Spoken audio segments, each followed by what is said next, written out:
4 scans చేయించుకోవాలి. ఆప్షనల్‌గా చేయించుకుంటే అడిషనల్‌గా ఇంకొక స్కాన్ తీసుకొని 5 స్కాన్స్ తీసుకోవచ్చు.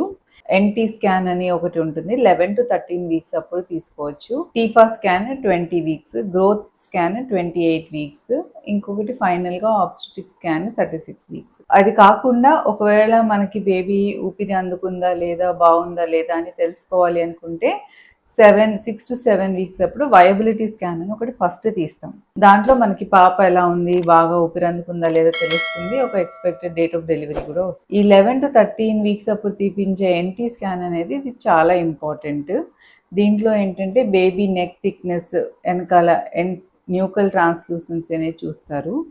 ప్లస్ అప్పటి వరకు బేబీ ఎంత ఫామ్ అయితే అంత, కొన్ని అవయవాలు, తల, గుండె, ఏవైతే స్టమక్ బబుల్ అలాంటివన్నీ ఎంతవరకు ఫామ్ అయితే అంతవరకు చూసి ఏమైనా జెనెటిక్ డిఫెక్ట్స్ అలాంటివి ఉంటే కనుక్కుంటారు.